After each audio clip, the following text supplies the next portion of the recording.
जय हिंद। एक बार फिर से स्वागत है आप सभी का आपके अपने YouTube चैनल जीके क्यूज पर। और जो भी मेरे दोस्त मेरे भाई बहन रेलवे आरपीएफ कांस्टेबल और सब इंस्पेक्टर की तैयारी कर रहे हैं, उन सभी के लिए जीके जीएस के मोस्ट इम्पॉर्टेंट एमसीक्यू क्वेश्चन होने वाले हैं। तो आज की क्लास ये फर्स्ट क्लास है और मैं आपको बता दूं, इससे पहले कोई भी आरपीएफ की क्लास अभी तक नहीं हुई है और इस क्लास को आज हम स्टार्ट करने वाले हैं। पहली क्लास है, तो चलते हैं दोस्त अपनी पहली क्लास में पहले प्रश्न पे और देखते हैं हमारा आज का प्रथम प्रश्न क्या है। देखो यहाँ पे बोला गया है समतल दर्पण द्वारा बना प्रतिबिंब क्या है। तो समतल दर्पण द्वारा बना प्रतिबिंब कैसा होगा, क्या है, तो आप क्या बताएंगे। तो इसका सही जवाब आप लगा के आएंगे ऑप्शन ए। ऑप्शन ए यहाँ पे क्या हो जाएगा आपका बिल्कुल सही जवाब, आभासी। आभासी आपका बिल्कुल सही जवाब हो जाएगा। तो आप इसको लगा देना है और चलना है अपने अगले प्रश्न की तरफ और देखते हैं हमारा अगला क्या है। देखो यहाँ पे दिया गया है पंडित शिव कुमार शर्मा का संबंध किस वाद्य से है। पंडित शिव कुमार शर्मा का संबंध किस वाद्य से है, तो आप यहाँ पे क्या लगाएंगे बताइएगा फटाफट। तो यहाँ पे आपका सही जवाब जो है वो होना चाहिए संतूर, जो कि ऑप्शन ए में लिखा हुआ है। तो संतूर यहाँ पे हो जाएगा आपका बिल्कुल सही जवाब। और देखो ये इंपॉर्टेंट प्रश्न है दोस्त और ये बेसिक प्रश्न है क्योंकि आज ये फर्स्ट क्लास है। मैं आपको बता दूं आज ये फर्स्ट क्लास है और ये बेसिक क्वेश्चन करेंगे आज हम लोग। और कंटिन्यू आपको रोज़ क्लास मिलेगी और कैसे पीडीएफ मिलेगी वो भी सब मैं बताऊंगा क्लास के बीच में। आप बस कंटिन्यू क्लास को करते रहिएगा। देखो यहाँ पे दिया गया है टीपू सुल्तान कहाँ का शासक था। टीपू सुल्तान कहाँ का शासक था, तो ये देखो आप क्या बताएंगे मैसूर का। ये आप ऑप्शन ए हो जाएगा यहाँ पे क्या आपका बिल्कुल सही जवाब। और चलते हैं दोस्त अपने अगले प्रश्न की तरफ। देखिए यहाँ पे दिया गया है सिली पॉइंट शब्द किससे संबंधित है। सिली पॉइंट शब्द किससे संबंधित है। देखो एक आपसे सिली पॉइंट पूछा जाएगा, एक आपसे पूछा जाएगा गुगली, एक आपसे पूछा जाएगा चाइना मैन, एक आपसे पूछा जाएगा गली। ये शब्द देखो silly point, China man, googly शब्द और गली शब्द, ये जितने भी शब्द हैं ये आपके सिर्फ क्रिकेट से संबंधित है। ऑप्शन सी हो जाएगा। अगर आपसे पेनाल्टी स्ट्रोक पूछा जाएगा तो स्ट्रोक किस में होता है, बल्ले के अंदर होता है ना भाई, कहते हैं ना बहुत अच्छा स्ट्रोक है इस बल्ले में। तो ये पेनाल्टी स्ट्रोक जो है ये हॉकी में है। तो पेनाल्टी स्ट्रोक जो है ये किससे है, हॉकी से है। तो ये भी आप याद रखेंगे। देखो पेनाल्टी किक और पेनाल्टी स्ट्रोक, देखो ये मैं इसलिए बता रहा हूँ कि कंफ्यूज हो जाते हैं कई बार। तो पेनाल्टी किक की अगर बात करेंगे तो पेनाल्टी किक जो है ये आपका फुटबॉल से संबंधित है। तो यहाँ पे देखो penalty stroke hockey, penalty kick आपका फुटबॉल और सिली पॉइंट शब्द जो है वो क्रिकेट से, गली शब्द आपका क्रिकेट से, चाइना मैन आपका क्रिकेट से और गुगली शब्द क्रिकेट से। तो चलते हैं अपने अगले प्रश्न की तरफ। और देखो आज की क्लास में आपका क्या स्कोर होता है आप कमेंट बॉक्स में ज़रूर बताना दोस्त, क्योंकि ये बिल्कुल बेसिक क्वेश्चन है। और मैं आपको बता दूं मैं अब आप कोशिश करूंगा रोज़ की क्लास में कि आपको अभी से लेके हमारे जो 10 साल प्रीवियस प्रश्न पेपर हैं जो कि मैं खोजूंगा ऑनलाइन, मुझे जितने भी मिलेंगे, जितने भी वहाँ से इंपॉर्टेंट क्वेश्चन मिलेंगे मैं आपके साथ में ज़रूर शेयर करूँगा। और देखो यहाँ पर दिया गया है कि काजीरंगा राष्ट्रीय उद्यान कहाँ स्थित है। देखो आपके नेशनल पार्क आपसे पूछे जाएंगे, आपको पता होना चाहिए कि आपके टोटल नेशनल पार्क कितने हैं, आप कमेंट बॉक्स में बताइएगा। और देखो यहाँ पे काजीरंगा राष्ट्रीय उद्यान आपसे पूछा जाएगा, तो काजीरंगा राष्ट्रीय उद्यान आपका कहाँ पर है, तो ये असम में है। क्या ये एक सींग वाले गेंडे के लिए प्रसिद्ध है, बताइएगा कमेंट बॉक्स में। और देखो आपसे अगर गिर नेशनल पार्क पूछेगा, गिर, तो गिर आपका गुजरात में है। गिर आपका गुजरात में है जो शेर के लिए जाना जाता है। शेर के लिए सबसे प्रसिद्ध जो है वो आपका गिर है और कहाँ पर है ये, गुजरात में है। देखो उत्तर प्रदेश में आपका एक नेशनल पार्क है जो सबसे ज़्यादा पूछा जाता है, वो याद रखना, दुधवा नेशनल पार्क। क्या, दुधवा नेशनल पार्क। तो मैं उम्मीद करता हूँ यहाँ पे मैंने आपको जितने भी बताए हैं आपने नोट किए होंगे और सभी को सही से आंसर भी किए होंगे। और देखो अगर आपको पीडीएफ चाहिए, देखो अब मैं आपको पीडीएफ के बारे में बता देता हूँ। अगर आपको पीडीएफ चाहिए, बिल्कुल फ्री पीडीएफ चाहिए, तो उसके लिए आपको मेरा Telegram group Shivam Patel GK क्यूज, अगर नहीं सर्च कर पा रहे हो तो आप कमेंट बॉक्स में बता देना, मैं टेलीग्राम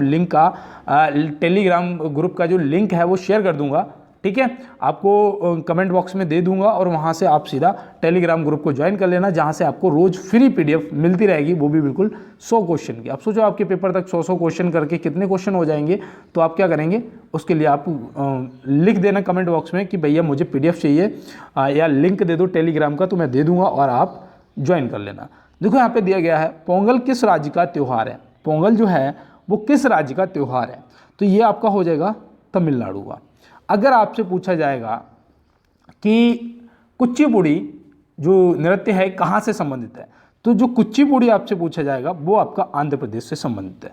आंध्र प्रदेश से एक क्वेश्चन और भी पूछा जाता है कि भाषा के आधार पर बनने वाला सबसे पहला राज्य कौन सा था, तो आप क्या बताएंगे, तो आप बताएंगे आंध्र प्रदेश। कब बना था, तो ये बना था 1953 में। कब बना था, 1953 में।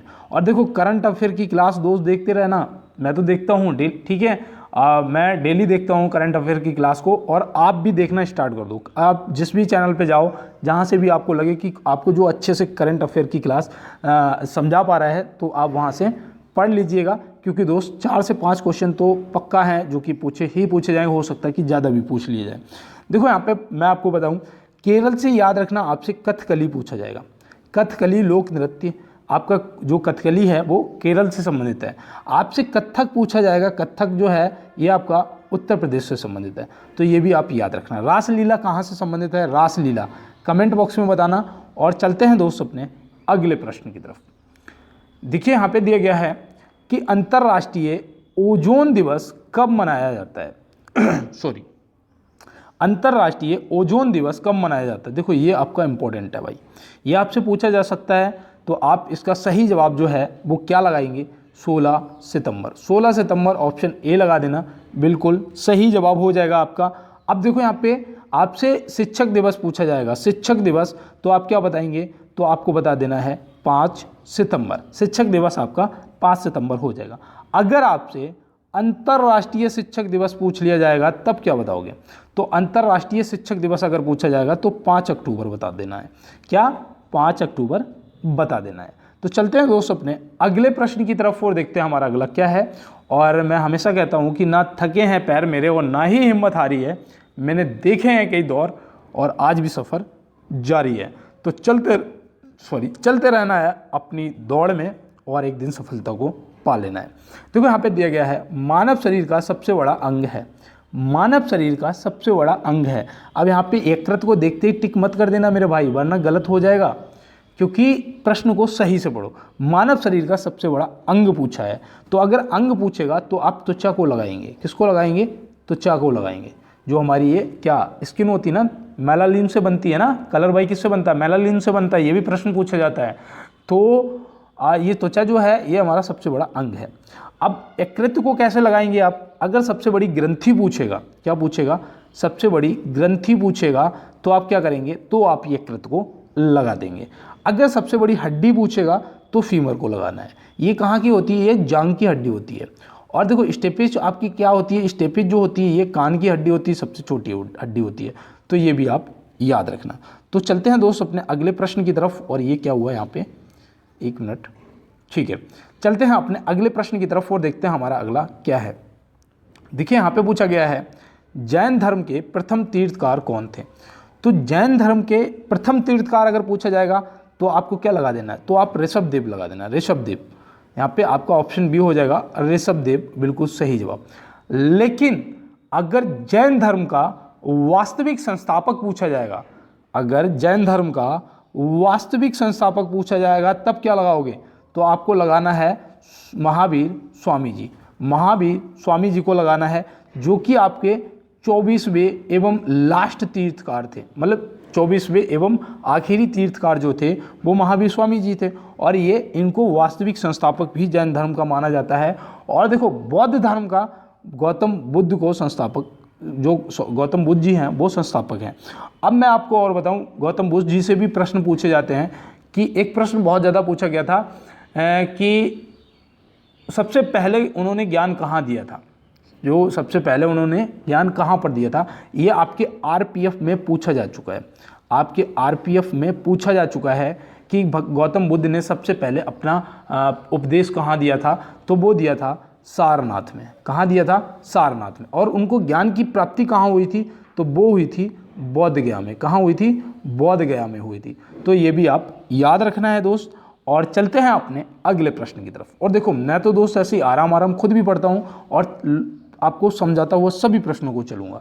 देखो यहाँ पे दिया गया है किस ग्रह को संध्या का तारा कहते हैं? भोर का तारा कहते हैं, संध्या का तारा कहते हैं, पृथ्वी की जुड़वा बहन कहते हैं, सबसे चमकीला है। तो ये सब का एक ही जवाब है आपका शुक्र। क्या? शुक्र ग्रह। और सबसे गर्म भी ये है। क्या? सबसे गर्म ग्रह भी आपका यही है। लेकिन कई बार आपके दिमाग में आएगा कि भैया सूर्य के सबसे नज़दीक जो है वो तो बुध है। क्या है? बुध है।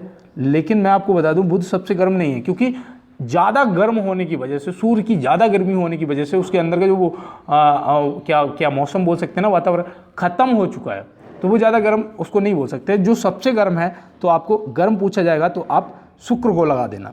अगर आपसे सबसे बड़ा ग्रह पूछा जाएगा तो आप बृहस्पति को लगा देना। सबसे बड़ा ग्रह पूछा जाएगा तो आप बृहस्पति को लगा देना। बृहस्पति का कलर भी पूछा जा सकता है आपसे, तो याद रखना पीला होता है। कैसा होता है? पीला होता है। तो ये भी आप याद रखना। देखो मैं भी इस बार पेपर के लिए अप्लाई करूँगा। मेरा थोड़ा यार मैथ दिक्कत देता है, मेरा मैथ थोड़ा हाथ कमज़ोर है मैथ में, तो मुझे थोड़ा मैथ में दिक्कत रहती है। और देखो बृहस्पति का मैं आपको और बताऊं, बृहस्पति से आप एक चीज़ और याद रखना कि सबसे ज़्यादा समय में सूर्य की परिक्रमा करने वाला यही ग्रह है। कितने दिनों में करता है? अगर एग्जैक्टली लिखा होगा, मतलब करेक्ट लिखा होगा बिल्कुल एकदम, तो आपको ऐसा लिखा मिलेगा 11.86 वर्ष। लेकिन ऑप्शन में 12 वर्ष भी मिल सकता है, तो लगा देना 12 वर्ष आपका सही हो जाएगा। अगर आपसे दूसरा सबसे बड़ा ग्रह पूछा जाएगा तब कौन सा लगाओगे? करो अब इसका जवाब। तो मैं आपको बताऊं, आप शनि को लगाना है। किसको? शनि ग्रह को। और मैं बता दूं, ये इसका भी कलर बता दूं, इसका कलर काला है। कैसा है? काला है। शनि ग्रह का जो कलर है वो काला होता है। तो ये भी आप याद रखना है दोस्त। और सबसे कम समय में अगर पूछा जाएगा कि सूर्य की परिक्रमा करने वाला ग्रह है, तो वो है दोस्त 88 दिन में कर देता है। कौन? बुध ग्रह। भाई सबसे करीब भी तो है, तो बुध ग्रह जो है ये 88 दिनों में सबसे कम समय में करता है। तो मैं उम्मीद करता हूँ यहाँ पे मैंने आपको जितना भी बताया है आपने नोट किया होगा। देखो पीडीएफ में आपको सिर्फ श्रीलंका का पुराना नाम क्या था इसका आंसर मिल सकता है कि मैं लगा दूंगा सिलोन। अब यहाँ पे लिख दूंगा सिलोन। क्या? यहाँ पे लिख दूंगा सिलोन। लेकिन मैं आपको बताऊं ऐसे आपको मिल जाएगा आंसर लगा हुआ पीडीएफ में। लेकिन यहाँ पे मैं आपको जब एक्स्ट्रा इसके बारे में बताऊंगा तो आप कैसे करोगे। देखो उज्जैन का पुराना नाम क्या था? तो अवंत का था। किसका? उज्जैन का। तो ये भी आप याद रखना, हो सकता है पेपर के अंदर पूछ लिया जाए। बर्मा का पुराना नाम जो बर्मा है ना, ये इसका जो नया नाम है वो क्या है? म्यांमार है। म्यांमार का पुराना नाम बर्मा, ऐसे आपसे पूछा जा सकता है, तो ये भी आप याद रखेंगे। तो चलते हैं दोस्त अपने अगले प्रश्न की तरफ। और देखो मैं हमेशा कहता हूँ कि हो सकता है मेरी ज़बान पे सरस्वती माँ विराजमान हो, और जो भी स्टूडेंट आरपीएफ या किसी भी वर्दी के एग्ज़ाम के लिए, किसी भी एग्ज़ाम की तैयारी कर रहे हैं, हे सरस्वती माँ, उन सभी का इस बार 100% सिलेक्शन हो जाना चाहिए। इस बार 100% सिलेक्शन हो जाएगा। बस आप एक बार अपने भाई को सपोर्ट करने के लिए, देखो मैं ज़्यादा नहीं कहता हूँ, सिर्फ एक बार कह रहा हूँ आपसे, पूरी क्लास के अंदर सिर्फ एक बार कहूँगा, एक मिनट का समय लूँगा कि आप बस लाइक वाला थंब वाला बटन याद दबा दो भाई के सपोर्ट के लिए, और चैनल को एक बार सब्सक्राइब भी कर लेना है। अब देखो यहाँ पे पूछा गया है, एक स्वस्थ व्यक्ति का तापमान होता है। एक स्वस्थ व्यक्ति का तापमान आपको हो सकता है कि पेपर देखो मैंने कई जगह लिखा हुआ देखा है फ़ारेनहाइट में, अगर बोलेगा तो फ़ारेनहाइट में मैंने 9.4 फ़ारेनहाइट भी लिखा हुआ देखा है। ठीक है, 4 फ़ारेनहाइट भी लिखा हुआ देखा है। और मैं आपको बता दूं 98.6 फ़ारेनहाइट भी लिखा होता है। तो ये आप देखो यहाँ पे याद रखना, हो सकता है आपको 4 की जगह पे 6 भी लिखा हुआ मिल जाए, तो आप घबराना नहीं है। ठीक है, और देखो इसका जो सेल्सियस में होता है, सेल्सियस में होता है 36.8, ठीक है, डिग्री सेंटीग्रेड, ठीक है, सेल्सियस। तो अब देखो यहाँ पे दोनों इस टाइप से भी मिल सकते हैं और इस टाइप से भी लिखे हुए मिल सकते हैं कि सीधा 37 लिखा हो। तो ऐसा अगर लिखा हुआ है तो आप क्या करेंगे, तो आप ए और बी दोनों को लगा देना। अब यहाँ पे आप याद भी कर लेना 98.4 फ़ारेनहाइट या फिर 36.8 डिग्री सेल्सियस। अब यहाँ पे आप जो मैंने आपको बताया वो भी सही है और ये भी दोनों सही है, तो आप इनमें से कोई भी लगा सकते हैं। तो चलते हैं दोस्त अपने अगले प्रश्न की तरफ, क्योंकि ये मैंने गूगल पे चेक किया तो ये दिखा रहा था कॉपी में, किताब में वो 98.4 दे रखा था, तो मैंने आपको इसलिए दोनों बता दिए कि हो सकता है जो ऑप्शन में दे दिया जाए वो आप लगा देना। देखो यहाँ पे दिया है गीतांजलि पुस्तक के लेखक हैं। गीतांजलि पुस्तक के लेखक कौन हैं? तो यहाँ पे देखिए आपका सही जवाब जो है वो हो जाएगा रविंद्रनाथ टैगोर जी। क्या हो जाएगा? रविंद्रनाथ टैगोर जी। आपसे पूछा जा सकता है कि भारत के राष्ट्रीय गान के रचयिता कौन है, तो आप रविंद्रनाथ टैगोर जी को लगा देना है। और देखो आपसे पूछा जा सकता है कि रामायण की रचना किसने की, रामायण जो है किसने लिखा है, तो आप क्या बताएंगे? वाल्मीकि जी ने लिखा है। बताइए कमेंट बॉक्स में, क्या मैं आपको सही बता रहा हूँ? चाणक्य जी से एक याद रखना मोस्ट इंपॉर्टेंट पुस्तक पूछी जाती है अर्थशास्त्र, जो कि राजनीति पर संबंधित है, राजनीति से संबंधित है अर्थशास्त्र। और चाणक्य जो हैं ये चंद्रगुप्त मौर्य के प्रधानाचार्य और ऐसे भी बोल सकते हैं कि प्रधानमंत्री भी रहे, ठीक है, प्रधानमंत्री भी थे और प्रधानाचार्य तो तब थे, प्रधानाचार्य नहीं गुरु थे उनके जब वो पढ़ते थे। तो ऐसे आप याद रखिएगा, और हो सकता है आपसे पूछ भी लिया जाए तो आप याद रखना प्रधानमंत्री थे। तो चलते हैं दोस्त अपने अगले प्रश्न की तरफ और देखते हैं हमारा अगला क्या है। देखो यहाँ पे बोला गया है सूर्य और पृथ्वी के बीच चंद्रमा कब आता है? सूर्य और पृथ्वी, देखो ये रहा आपका सूर्य, ये रही आपकी पृथ्वी, अब इसके बीच में यहाँ पे ये चंद्रमा आ गया, तो अब क्या होगा बताओ, अब क्या होगा? तो यहाँ पे आप क्या बताएंगे? भाई यहाँ से आपको ये बताओ, ये सूर्य की रोशनी क्या पृथ्वी पर पहुँचेगी जब चंद्रमा यहाँ पे आ गया? नहीं पहुँचेगी, तो भाई सूर्य ग्रहण हो जाएगा। भाई क्या हो जाएगा? सूर्य ग्रहण, मतलब ऑप्शन बी आपका बिल्कुल सही जवाब हो जाएगा। तो ऐसे आपको ये भी याद रखना है। और चलते हैं मेरे भाई अगले प्रश्न की तरफ। देखिए यहाँ पे दिया गया है पौधों के अध्ययन को किस नाम से जाना जाता है? अब ये आपके लिए HW है, ये मैं आपको HW दे रहा हूँ, किसी का भी आंसर करना या ना करना, लेकिन इसका आंसर कमेंट बॉक्स में दोस्त जरूर करना है। तो चलते हैं दोस्त अपने अगले प्रश्न की तरफ और देखते हैं हमारा अगला क्या है। दिल्ली किस नदी के तट पर स्थित है? दिल्ली, अब दिल्ली तो आप सभी को पता होगा यार, तुरंत बता दोगे, यमुना नदी के तट पर स्थित है। भाई मथुरा आपसे पूछा जा सकता है, आगरा पूछा जा सकता है, तो आपको बता देना है। और देखो दिल्ली भी आपका यमुना के किनारे स्थित है। गंगा के किनारे आपका हरिद्वार हो जाएगा, ऋषिकेश हो जाएगा, वाराणसी हो जाएगा, ठीक है। और इसके बाद आपका प्रयागराज जो है ये संगम पर हो जाएगा, तो ये भी गंगा यमुना का जो आपका संगम है प्रयागराज, प्रयागराज याद रखना, वहाँ पे इलाहाबाद में संगम है। और देखो मूसी नदी के तट पर आपका हैदराबाद स्थित है। क्या? हैदराबाद। तो ये भी आपको याद रखना है। इन सभी को क्या करूँ मैं इतना आराम से इसलिए आज करा रहा हूँ कि इन सभी को आप नोट करते हुए चलो यार, तो मुझे भी अच्छा लगेगा। देखो राष्ट्रीय वनस्पति बाग कौन से शहर में स्थित है? बाग होगा यहाँ पे, भाग नहीं होगा, ठीक है। यहाँ पे आपको याद रखना है क्या पूछा जाएगा? बाग। तो राष्ट्रीय वनस्पति बाग जो है कौन से शहर में स्थित है? तो आप क्या बताएंगे? लखनऊ में। लखनऊ भाई किसकी राजधानी है बताइए? लखनऊ जो है ये किस राज्य की राजधानी है? आप फटाफट कमेंट बॉक्स में बताइएगा। मैं उम्मीद करता हूँ आपने तुरंत बताया होगा उत्तर प्रदेश। अब मैं पूछता हूँ कि उत्तर प्रदेश के राज्यपाल कौन हैं? तो आप क्या बताएंगे? तो आप बताएंगे आनंदीबेन पटेल जी। तो बिल्कुल सही है। देखो आपके राज्यपाल, किसी भी एग्जाम की तैयारी कर लो, आपसे राज्यपाल, मुख्यमंत्री और राजधानी 110% पेपर के अंदर पूछा ही पूछा जाएगा दोस्त। तो आप इससे नहीं बच सकते हैं, तो इसलिए आप अपना ये टॉपिक सही एकदम मजबूत करके जाना है। तो चलते हैं अपने अगले प्रश्न पे। और देखो यहाँ पे दिया गया है कि नई संसद का उद्घाटन कब हुआ था? नई संसद का जो उद्घाटन है कब हुआ था? देखो ये इंपॉर्टेंट है भाई, क्योंकि ये अभी जो नई संसद हमारी बनी है उसके बारे में पूछा जा रहा है। तो आप क्या बताएंगे? ये पक्का पूछा जाएगा। आप क्या बताएंगे? 28 मई 2023। 28 मई 2023 ऑप्शन सी लगा देना, बिल्कुल सही जवाब। अब आपसे हो सकता है कि जब आप एफएसआई की तैयारी कर रहे हैं तो आपसे ये भी पूछा जा सकता है कि इसका जो एरिया है कितने एरिया में ये स्थापित है? तो आप क्या बताएंगे? तो याद रखना दोस्त 64,500 वर्ग मीटर में स्थापित है। क्या? 64,500 वर्ग मीटर में स्थापित है। हो सकता है कि आपसे इसका लागत पूछ लिया जाए कि कितना पैसा लगा। भाई हो सकता है पूछ लिया जाए, पेपर अगर कठिन करेगा तो ऐसे क्वेश्चन करेगा। तो आप क्या बताएंगे? तो लगभग बताना 971 करोड़ रुपए, 971 करोड़ रुपए बता देना है, ठीक है। तो ये भी आप याद रखेंगे। और चलते हैं मेरे भाई अपने अगले प्रश्न की तरफ। और देखो रोज़ मैं आपको सिर्फ एक क्लास दे पाऊंगा, क्योंकि मैं भी तैयारी करूंगा और मेरा मैथ में थोड़ा यार दिक्कत है। और अगर मुझे बताना आपको ऐसा लग रहा हो कि कोई ऐसा आपको लग रहा हो टीचर जो बिल्कुल जीरो से आपको मैथ एकदम से मस्त तैयारी करा सकता हो, मतलब एकदम बेहतरीन, तो आप मुझे कमेंट बॉक्स में ज़रूर बताना। और क्लास की लिंक को ज़रूर शेयर करना मेरे पास, मैं एक बार जाके देखूंगा, क्योंकि मुझे मैथ की यार देखो लापरवाही नहीं करनी है, मुझे भी यार नौकरी चाहिए, ऐसे कुछ नहीं हो सकता है। तो इसके लिए यार थोड़ा हेल्प करिएगा, मुझे बताना। और देखो यहाँ पे दिया गया है कि भारत में सर्वप्रथम नोबेल पुरस्कार प्राप्त करता है। जीके की तैयारी मैं करवा दूंगा आपका, ये आप याद रखना। तो ये देखो भारत में सर्वप्रथम नोबेल पुरस्कार प्राप्तकर्ता कौन है? तो आप क्या बताएंगे? इसका भी जवाब आपको रविंद्रनाथ टैगोर जी लगाना है, जो कि ऑप्शन बी में दिए गए हैं। इनको कब मिला था बताइएगा, इनको कब मिला था? इन्होंने भारत का तो राष्ट्रीय गान लिखा ही था, और कौन से देश का लिखा था? हो सकता है पूछ लिया जाए, याद रखना बांग्लादेश का, अनार सोनार बांग्ला करके है, तो ये आप याद रखना।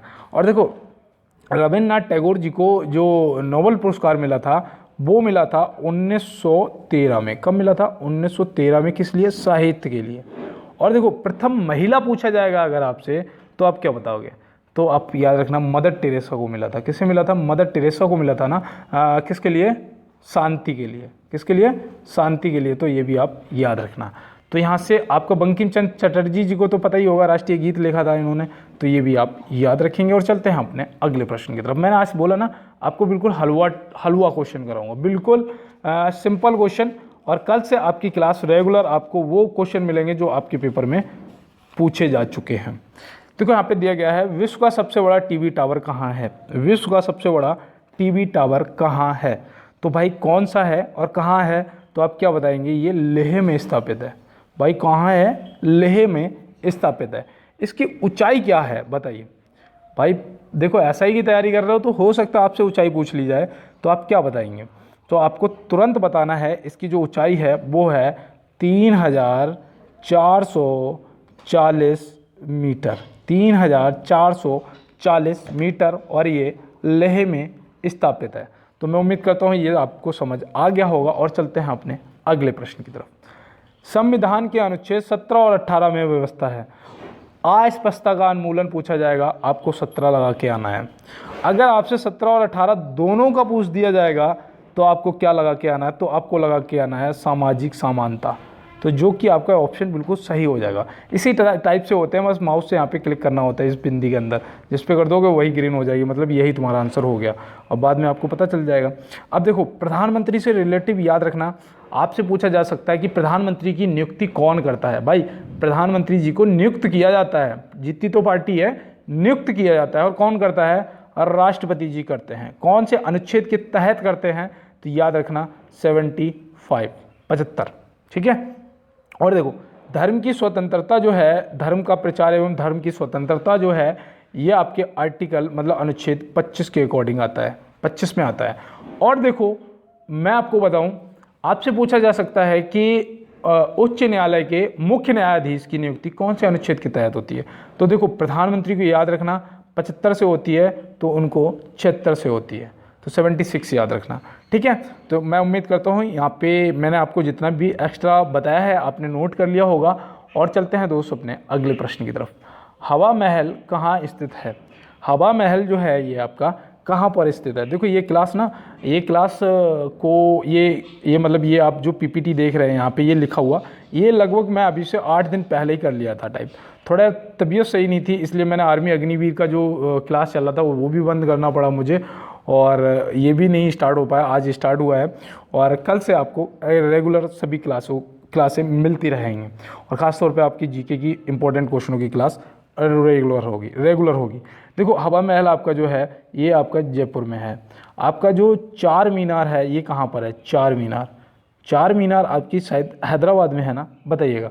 आपकी कुतुब मीनार कहाँ पर है? तो ये दिल्ली में है। इसके कुतुब मीनार के पहले तो इसके बारे में देख लेते हैं, कुतुब मीनार के बारे में देख लेते हैं। जैसे कि कुतुब मीनार का निर्माण जो है ये कुतुबुद्दीन ऐबक ने कराया था। ये कौन था? ये गुलाम वंश का संस्थापक था। कौन था? गुलाम वंश का संस्थापक था, ये याद रखना।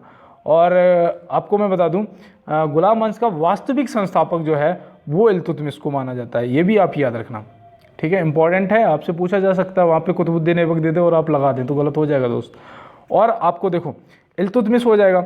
दूसरी चीज़, कुतुब मीनार का कार्य पूरा किसने कराया था? तो ये भी इल्तुतमिश ने ही कराया था। ठीक है, तो ये भी याद रखना, ये कुतुबुद्दीन ऐबक ने नहीं करा पाया था। अब देखो कुतुब मीनार के पास में एक लौह स्तंभ स्थित है। ठीक है, वो भी आप याद रखना, पूछा जा सकता है कि लौह स्तंभ कहाँ स्थित है, किसके समीप स्थित है? तो याद रखना दिल्ली में कुतुब मीनार के समीप स्थित है। तो हो सकता है पेपर में आपसे ये भी पूछ लिया जाए। तो चलते हैं दोस्त अपने अगले प्रश्न की तरफ। देखिए यहाँ पे पूछा गया है जनसंख्या बढ़ने का भारत में मुख्य कारण क्या है? ये देखो प्रश्न इंपॉर्टेंट है, इस टाइप के प्रश्न आपसे पूछे जाएंगे। तो आप क्या बताएंगे जनसंख्या बढ़ने का भारत में जो मुख्य कारण है वो है परिवार नियोजन में ध्यान ना देना।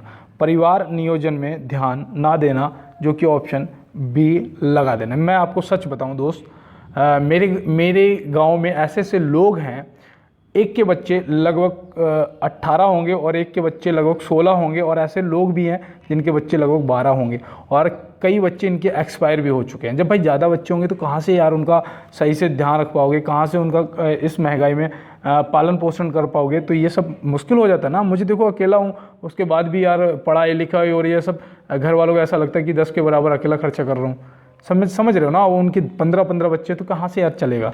तो ये चीज़ें याद रखना कि परिवार नियोजन में ध्यान ना देना सबसे बड़ा जनसंख्या बढ़ने का भारत में मुख्य कारण यही है, ठीक है। और देखो यहाँ पे दिया गया है कि भारत में उपराष्ट्रपति को कितने साल के लिए चुना जाता है, तो ये तो सभी को पता होगा। कितने साल के लिए? 5 वर्ष के लिए चुना जाता है, तो ऑप्शन ए लगा देना है। और चलिए मैं आपसे पूछता हूँ कि उपराष्ट्रपति बनने के लिए या राष्ट्रपति बनने के लिए न्यूनतम उम्र कितनी होनी चाहिए, कम से कम उम्र कितनी होनी चाहिए? तो कम से कम जो दोस्त है वो होनी चाहिए 35 वर्ष। और देखो अगर गांव का प्रधान बनना है, क्योंकि गांव में अगर प्रधान जी बन जाओ फिर तो बवाल ही अलग होता है भाई, सही बात है। तो अब मुझे बताओ कि उम्र कितनी होनी चाहिए इलेक्शन लड़ने के लिए? तो उसके लिए देखो 18 वर्ष तो आपका वोट देने की उम्र होती है, याद रखना। वोट देने की उम्र 18 वर्ष होती है, लेकिन उसकी उम्र 21 वर्ष होती है। कितनी होती है? 21 वर्ष होती है ग्राम पंचायत का इलेक्शन लड़ने के लिए। तो मैं उम्मीद करता हूँ ये प्रश्न आपको यहाँ पे जितना भी मैंने बताया आपको समझ आया होगा। और चलते हैं अपने अगले प्रश्न की तरफ। और देखो दोस्त, एक बार यार लाइक शेयर और चैनल को सब्सक्राइब जरूर कर लेना, क्योंकि अब आपको जब तक आपका पेपर नहीं हो जाएगा आपका भाई आपको छोड़ के कहीं नहीं जाने वाला है, खुद भी तैयारी करेगा और आपको रोज़ इंपॉर्टेंट 100 क्वेश्चन देता रहेगा। देखो यहाँ पे दिया गया है कि वेदों की ओर लोटो का नारा किसने दिया था? वेदों की ओर लोटो का नारा किसने दिया था? आप फटाफट बताइएगा, ये आपके लिए मोस्ट इंपॉर्टेंट प्रश्न है और ये पूछा भी जा सकता है पेपर के अंदर, मैं आपको बता रहा हूँ। तो आप क्या बताएंगे? दयानंद सरस्वती जी। दयानंद सरस्वती जी, जो कि ऑप्शन सी में दिए गए हैं, तो ऑप्शन सी यहाँ पे लगा देना है, जो कि आपका बिल्कुल सही जवाब हो जाएगा। अब देखो, एक आपसे पूछा जाएगा करो या मरो का नारा, करो या मरो का नारा किसने दिया था? तो ये आपके महात्मा गांधी जी ने दिया था। करो या मरो का नारा किसने दिया था? दिल्ली चलो का नारा किसने दिया था? बताओ, दिल्ली चलो का नारा किसने दिया था? ये आप कमेंट बॉक्स में बताएंगे। जय हिंद का नारा सुभाष चंद्र बोस जी ने दिया था, जो कि आप याद रखना इम्पोर्टेंट है आपके लिए। और दिल्ली चलो का नारा आप कमेंट बॉक्स में बताएंगे। और चलते हैं दोस्त अपने अगले प्रश्न की तरफ। हजारद्वारी महल कहाँ स्थित है? मोस्ट इंपॉर्टेंट यार, हजारद्वारी महल कहाँ स्थित है? आप क्या बताएंगे? लगाओ अब यहाँ पे तुक्का। आपको लग रहा है आज के बेसिक क्वेश्चन बेशक हैं, लेकिन दोस्त सारे क्वेश्चनों के जवाब नहीं कर पाओगे। अगर आप कर ले गए ना तो आपका 100% सिलेक्शन हो जाएगा। इस क्लास से ही बता दे रहा हूँ, फर्स्ट क्लास से ही बता रहा हूँ, आपका 100% सिलेक्शन हो जाएगा अगर सभी प्रश्नों के जवाब आपने कर दिए। तो हजारद्वारी महल जो आपका है वो है पश्चिम बंगाल में। अब पश्चिम बंगाल से प्रश्न काफ़ी बनते हैं, जैसे कि एक तो प्रश्न यही बनेगा कि विश्व का, दुनिया का सबसे बड़ा जो डेल्टा है वो कहाँ पर स्थित है?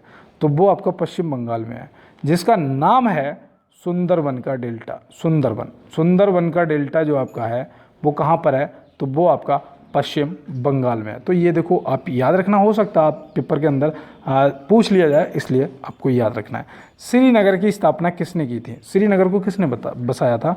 तो ये भी प्रश्न इंपॉर्टेंट है, आपको याद रखना है। अशोक ने बसाया था। किसने? अशोक महान ने बसाया था। कलिंग का युद्ध लड़ा था, कब लड़ा था? कमेंट बॉक्स में बताइएगा। और फतेहपुर सीकरी जो है ये अकबर से संबंधित, याद रखना, अकबर ने बसाया था। और देखो बुलंद दरवाज़ा का निर्माण भी अकबर ने कराया था, फतेहपुर सीकरी। तो ये भी आप याद रखना, बुलंद दरवाज़ा जो कि सबसे ऊंचा दरवाज़ा है। तो चलते हैं दोस्त अपने अगले प्रश्न की तरफ। सॉरी, देखो अभी भी सर्दी अभी भी लगी हुई है और ये सर्दी गर्मी की वजह से ऐसा हो रहा है। तो अब तक ये लगभग सही है, तो मैं आपको डेली क्लास देता रहूँगा। देखो यहाँ पे दिया है एक हॉर्स पावर में कितने वाट होते हैं? एक हॉर्स पावर में कितने वाट होते हैं? इंपॉर्टेंट है यार, और ये तो आर्मी अग्निवीर के अंदर कई बार पूछा जा चुका है, आर्मी अग्निवीर और एसएससी जीडी में भी पूछा गया है, इसलिए आप अपना तैयार कर लेना। देखो 740 वाट होते हैं। कितने होते हैं? 740 वाट होते हैं। तो ये भी आप याद रखेंगे। और चलते हैं दोस्त अपने अगले प्रश्न की तरफ। देखो यहाँ पे दिया गया है विद्युत धारा का मात्रक है, विद्युत धारा का मात्रक है। तो ये भाई आपका एम्पियर है, जो कि यहाँ पे ऑप्शन सी में दिया गया है, तो ऑप्शन सी आप याद रखेंगे। और चलते हैं अपने अगले प्रश्न की तरफ। पारादीप, एक मिनट, पारादीप बंदरगाह किस राज्य में है? पारादीप बंदरगाह पूछा जा रहा है, तो आप क्या बताएंगे? देखो इंपॉर्टेंट है, जितने भी आपके जलप्रपात हैं, बंदरगाह हैं, ये आप याद रखना। और देखो जीआई टैग, जीआई टैग मैं आपको, देखो मैं खुद पढ़ लूँ, उसके बाद मैं आपको एक्सप्लेन करना स्टार्ट कर दूंगा, आपको बताना स्टार्ट कर दूंगा। इंपॉर्टेंट है भाई, जीआई टैग से भी एक प्रश्न आपसे पूछा जाएगा। अब देखो पारादीप बंदरगाह पूछा गया है, तो पारादीप बंदरगाह जो आपका है ये उड़ीसा में है। कहाँ पर है? उड़ीसा में। उड़ीसा में याद रखना, उड़ीसा से एक आपसे खारे पानी की झील पूछी जाएगी, जिसका नाम है क्या? चिल्का। क्या है? चिल्का। ये भी आप याद रखना। आपकी महानदी, वो भी आपसे पूछी जाएगी। अब देखो यहाँ पे आपको मैं और बताने वाला हूँ, जो आप नोट कर लो। आपके प्रश्न का सही जवाब तो उड़ीसा हो ही गया। आपसे पूछा जाएगा कि भारत का कौन सा राज्य है जो पूर्व में सबसे पहला राज्य है? तो आपको ऐसे भी याद रखना है कि सबसे पहले सूर्य भी वहीं निकलता है, जो कि आपका अरुणाचल प्रदेश है। ठीक है, पूर्व में। पश्चिम में अगर पूछा जाएगा तो आपको याद रखना है आपका गुजरात है। उत्तर में आपसे अगर पूछा जाएगा तो याद रखना आपका लद्दाख है। और दक्षिण में आपसे पूछा जाएगा तो आप याद रखना तमिलनाडु है। तो देखो ये आपके लिए इम्पोर्टेंट हैं और इन सभी को आप याद रखेंगे। और चलते हैं दोस्त अपने अगले प्रश्न की तरफ। भारतीय मानक समय ग्रीनविच समय से कितना आगे है? ये प्रश्न तो फिक्स है यार, ये तो हर पेपर में पूछा जाता है। आप क्या बताएंगे? 5.5 घंटे। 5.5 घंटे, जो कि ऑप्शन बी में दिया गया है। हम लोग ग्रीनविच समय से 5.5 घंटे आगे हैं। और चलते हैं अपने अगले प्रश्न की तरफ। देखिए यहाँ पे दिया गया है सर्वाधिक अनुसूचित जाति वाला राज्य है। देखो यहाँ पे फंसना मत। अनुसूचित जाति और अनुसूचित जनजाति दो पूछे जाएंगे और दोनों का जवाब अलग अलग है। तो ये आप पहले तो ये HW है, कमेंट बॉक्स में बताना। अगर आप मेरे साथ पहले जुड़े हुए हैं तो आपको पता होगा, आप इसका आंसर कर देंगे। और नहीं तो आप इसको एक बार क्या करेंगे, देखो मैं आपको बता दूं, अब मध्य प्रदेश या उत्तर प्रदेश में से कोई, आप 2 ऑप्शन देता हूँ, मध्य प्रदेश या उत्तर प्रदेश। कमेंट बॉक्स में बताएंगे, गूगल से चेक करके बताना, लेकिन सही जवाब बताना। देखो यहाँ पर दिया गया है कि ब्रह्म समाज के संस्थापक कौन थे? ब्रह्म समाज के संस्थापक कौन थे?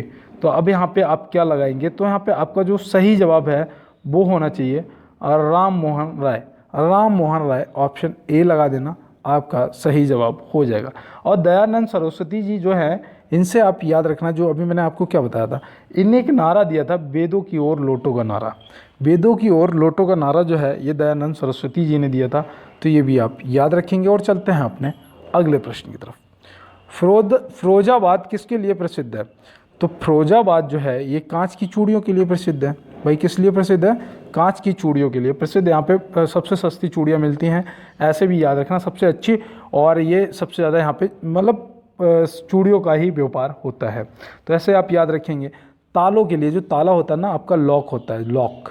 तो लॉक जो है, लॉक के लिए आपका अलीगढ़ फेमस है। क्या? अलीगढ़, जिसका नाम अब शायद बदल के हरिगढ़ कर दिया गया है। क्या? अलीगढ़ का नाम बदल के हरिगढ़ कर दिया गया है। तो ये भी आप याद रखना। अब देखो पेठा के लिए आपका आगरा प्रसिद्ध है। क्या? आगरा जो है ये पेठा के लिए प्रसिद्ध है। आगरा जो है ताजमहल के लिए प्रसिद्ध है। किसने बनवाया था? शाहजहां ने बनवाया था। आगरा जो है लाल किला के लिए प्रसिद्ध है। किसने बनवाया था? अकबर ने बनवाया था। अब भाई लाल किला ये दिल्ली वाला मत समझ लेना, क्योंकि दिल्ली वाला जो है ये तो शाहजहां ने बनवाया था। किसने? शाहजहां ने। जिसने ताजमहल बनवाया था उसने दिल्ली वाला लाल किला बनवाया था। आगरा वाला जो लाल किला है ये अकबर ने बनवाया था। ये आप याद रखना।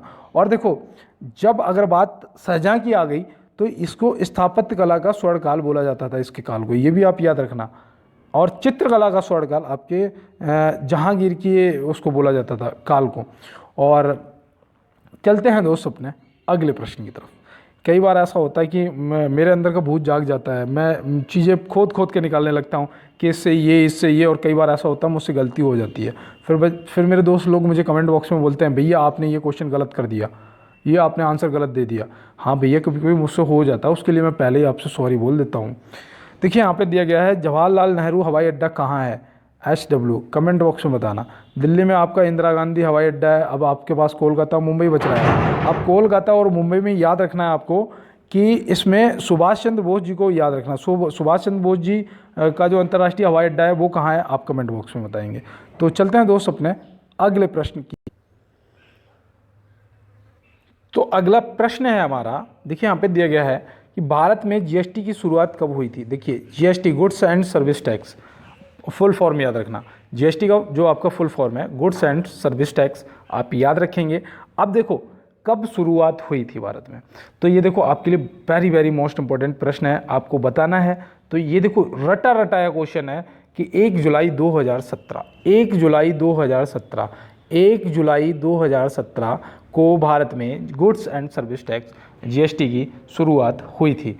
सबसे पहले अगर मैं आपसे पूछूं, सबसे पहले कब और कहाँ जीएसटी की शुरुआत हुई थी, आप कमेंट बॉक्स में बताएंगे अगर आपको पता होगा, और नहीं पता है तो मैं आपको ज़रूर बताऊंगा। देखो यहाँ पे दिया गया है कि विश्व में सर्वाधिक चीनी उत्पादक देश कौन सा है। विश्व में, तो विश्व में सर्वाधिक चीनी उत्पादक देश जो आपका है वो क्या हो जाएगा, वो हमारा भारत हो जाएगा। सबसे ज़्यादा गन्ना भी हम ही लोग पैदा करते हैं। अब अगर भारत में आपसे पूछा जाएगा तो आप कहाँ बताएंगे, बताइए। अगर आपसे भारत में पूछ देगा तो आप कहाँ बताएंगे, तो याद रखना मेरे भाई, भारत में आपको बता देना है यूपी, मतलब उत्तर प्रदेश। उत्तर प्रदेश हो जाएगा आपका सही जवाब। अब देखो रूस में सबसे ज़्यादा क्या होता है, रूस में सबसे ज़्यादा गेहूँ पैदा होता है, तो ये भी आप याद रखेंगे। अब देखो हो सकता है आपसे चावल पूछ लिया जाए, तो चावल आप कमेंट बॉक्स में बताइएगा कि चावल कौन से देश में सबसे ज़्यादा पैदा होता है। चलते हैं अपने अगले प्रश्न की तरफ। देखिए यहाँ पे पूछा गया है कि महात्मा गांधी की हत्या कब हुई थी। महात्मा गांधी जी की हत्या जब हुई थी उस दिवस को हम शहीद दिवस के नाम से मनाते हैं, शहीद दिवस के रूप में मनाते हैं जब हत्या हुई थी। अब कब हुई थी, तो यहाँ पे देखो आपके लिए संकट की घड़ी हो सकती है, आपको नहीं पता है तो याद रखना 30 जनवरी 1948। 30 जनवरी 1948 नाथूराम गोडसे ने गोली मार के गांधी जी की हत्या कर दी थी, तो ये भी आप याद रखेंगे। और चलते हैं दोस्त अपने अगले प्रश्न की तरफ। देखिए यहाँ पे दिया गया है नील नदी पर बस सबसे बड़ा शहर, बसा सबसे बड़ा शहर, नील नदी पर वसा सबसे बड़ा शहर आपको बताना है। नील नदी पर, तो नील नदी पर जो सबसे बड़ा शहर बसा हुआ है वो है काहिरा। क्या है, काहिरा है। देखो ये थोड़ा हार्ड होगा आपके लिए, लेकिन सबसे लंबी नदी है, इसीलिए मैंने सोचा कि हो सकता है पेपर के अंदर सबसे लंबी नदी ना पूछ के ये पूछ दे कि उस पर नदी पर बसा सबसे बड़ा शहर कौन सा है, तो उसके किनारे जो है काहिरा बसा हुआ है। और इसकी लंबाई याद रखना कितनी है, 6650 किलोमीटर। कितनी है, 6650 किलोमीटर आपका सही जवाब है। चलते हैं अपने अगले प्रश्न की तरफ। देखिए यहाँ पे दिया गया है विश्व में गार्डन सिटी के नाम से जाना जाता है, विश्व में गार्डन सिटी के नाम से जाना जाता है। तो विश्व में गार्डन सिटी के नाम से क्या जाना जाता है, फटाफट कमेंट बॉक्स में बताइएगा। देखो फंसना नहीं है, ये यूएसए में पड़ता है। अब आप बताइएगा मुझे, अब तो तुरंत बता दोगे, शिकागो, शिकागो, शिकागो जो ऑप्शन ए में दिया गया है कहाँ पड़ता है, यूएसए, यूएसए। अब शिकागो में किसने भाषण दिया था बताइए, स्वामी विवेकानंद जी ने दिया था ना। किस पे बोले थे बताइए, किस पे बोले थे, जीरो पे। किस पे बोले थे, जीरो पे। जब हमारे देश को सोचो कभी भी किसी को बोलने का मौका नहीं दिया जाता था, मतलब कभी भी हम लोगों को बोलने का, बाहर किसी भी जगह बोलने का मौका नहीं मिलता था। अब जब शिकागो में मौका मिला तो वहाँ पे क्या हुआ, तो हमारे गुरुदेव ने ऐसा बोले, ऐसा बोले, ऐसा बोले कि वहाँ पर उन्होंने जो पेन भी यूज़ किया था ना मेरे भाई, जो वहाँ पर पेन भी यूज़ किया था ना, वो वहाँ पे उन्होंने आज भी संभाल के रख रखा है। अब कौन सा वो मेमोरियल है बताइएगा, वो कौन सा मेमोरियल है जहाँ पर उन्होंने ये सब संभाल के रख रखा है, कमेंट बॉक्स में बताइएगा। और मैं आपको ज़रूर क्लास के अंदर ही बताऊँगा, अगर आप मेरे साथ जुड़े रहेंगे तो मैं ये सब आपको बताऊँगा, ऐसे समझा दूँगा चीज़ों को कि आप कभी भूलोगे नहीं। देखो यहाँ पे दिया गया है गुजरात राज्य के राज्यपाल कौन है।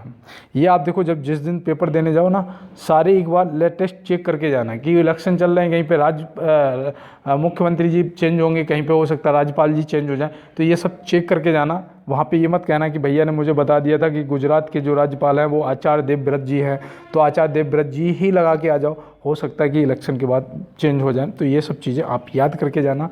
और वहाँ के जो सीएम हैं वो भूपेंद्र पटेल हैं, तो ये भी आप याद रखना है, ठीक है दोस्त।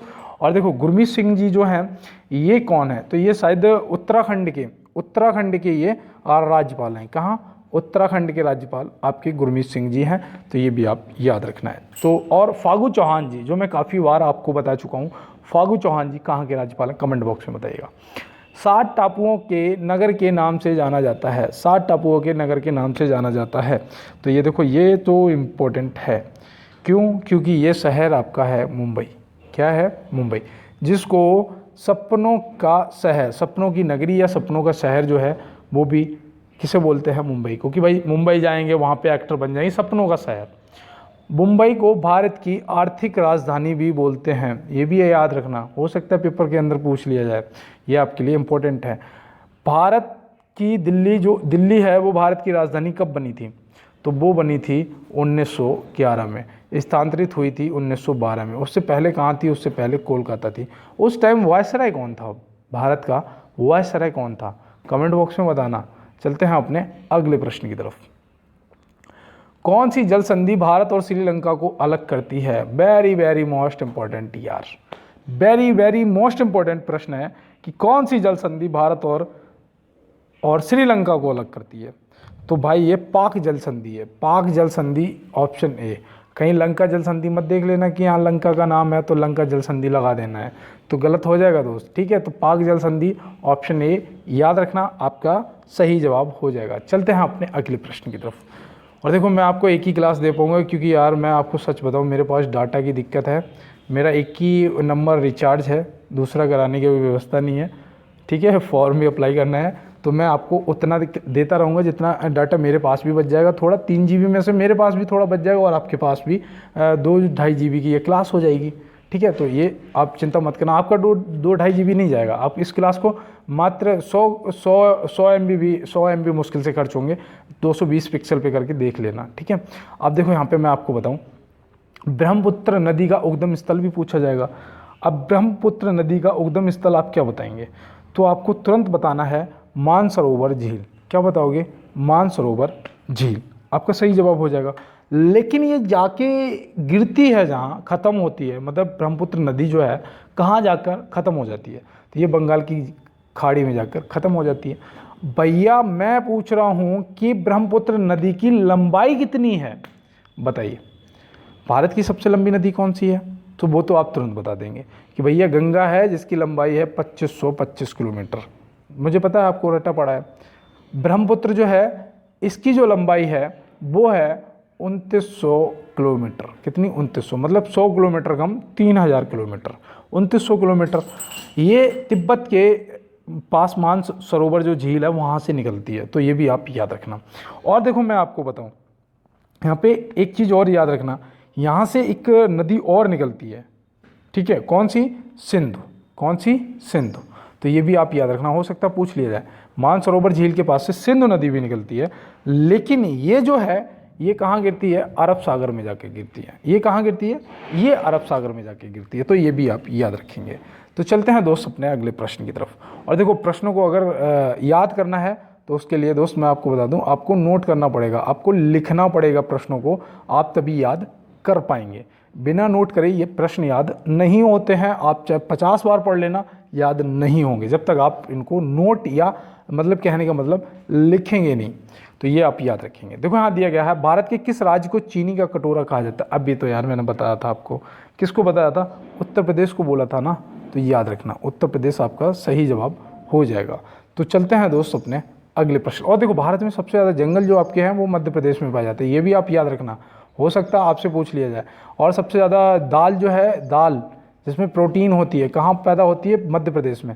सोयाबीन कहाँ पे पैदा होता है? तो सोया जो है ये आपका मध्य प्रदेश में है। इसी की वजह से, सोया के वजह से इसको सोया प्रदेश के नाम से भी जाना जाता है, ये भी आप याद रखना। और आपका कूनो नेशनल पार्क कहाँ पर है? तो ये भी आपका यहीं पर है, क्योंकि ऐसे पता है निमामिया से जो 8 चीते आए थे, कितने? 8 चीते आए थे, वो कहाँ छोड़े गए? कूनो नेशनल पार्क मध्य प्रदेश में छोड़े गए। तो ये भी आप याद रखेंगे। तो चलते हैं अपने अगले प्रश्न की तरफ। कौन सा अभ्यारण्य जंगली हाथियों के लिए प्रसिद्ध है? तो कौन सा अभ्यारण्य जंगली हाथियों के लिए प्रसिद्ध है? तो वो भाई पेरियार राष्ट्रीय उद्यान, ऑप्शन सी। बताइए कहाँ पर स्थित है? तो ये भाई मेरे केरल में स्थित है। कहाँ पर? केरल में स्थित है। तो ये भी आप याद रखेंगे और मैं उम्मीद करता हूँ इन प्रश्नों को आपने नोट कर लिया होगा। तो चलते हैं दोस्त अपने अगले प्रश्न की तरफ और देखते हैं हमारा क्या है। देखिए थोड़ा सा मेरा फ़ोन स्लो चल रहा है कि फ़ोन की जो कैपेसिटी है वो कम है और क्लास जो है वो बड़ी हो जाती है, तो इस वजह से थोड़ी दिक्कत आ जाती है। तो यहाँ पे दिया गया है प्रधानमंत्री किसान सम्मान निधि योजना कब शुरू हुई। Very very most important, very very most important. इसमें क्या होता है, 2,000 रुपये किसानों को तिमाही मिलते हैं। ये होता है ना, 3 महीने बाद 2,000 रुपये मिलते हैं। अब ये जो इससे पूछ रहा है कि ये सम्मान निधि जो योजना है ये कब स्टार्ट हुई, तो ये 1 फरवरी 2019 से स्टार्ट हुई। 1 फरवरी 2019 से स्टार्ट हुई। और मैं आपको बता दूं ये जो नेक्स्ट किस्त आने वाली है इसमें 2,000 रुपये मुझे भी मिलेंगे। मेरे नाम पर भी ज़मीन हो गई है, जो कि मेरे डैडी एक्सपायर हो गए थे तो वो ज़मीन मेरे नाम में आ गई। तो अब ये जो किसान सम्मान निधि मेरे पिताजी को मिल रही थी अब वो मुझे और मेरी माताजी को मिलेगी। समझ रहे हो ना, 2 जगह मिलेगी। तो ऐसे आप याद रखना। और चलते हैं दोस्त अपने अगले प्रश्न की तरफ। देखिए यहाँ पे दिया गया है निम्नलिखित में कौन सा बागवानी से संबंधित है। कौन सी क्रांति जो है वो बागवानी से संबंधित है। इम्पोर्टेंट है यार, क्रांतियों को पढ़ के जाना। ये आपकी जो स्वर्ण क्रांति है ये बाघ से संबंधित है। नीली क्रांति जो आपकी है ये मत्स्य उत्पाद क्या बताऊँ, मत्स्य पालन से संबंधित है। जैसे बोलते हैं मछली पालन या नीली क्रांति, तो ये मत्स्य उत्पादन से संबंधित है। गुलाबी क्रांति जो आपकी है ये किससे संबंधित है, ये मैं उम्मीद करता हूँ कि ये आप मुझे कमेंट बॉक्स में ज़रूर बताएंगे। क्या झींगा उत्पादन से संबंधित है या किसी और से, आप मुझे कमेंट बॉक्स में ज़रूर बताएंगे।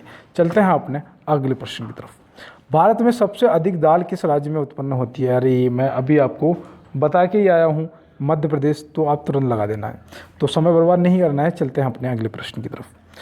मनुष्य के हृदय का वजन कितना होता है, इनमें से बताना है। SW है ना, ये देखो यहाँ पे लिखा हुआ है, कमेंट बॉक्स में बताना है। और अगर आपको कोई दिक्कत आ रही है तो आप हमें कमेंट बॉक्स में ज़रूर बताएंगे।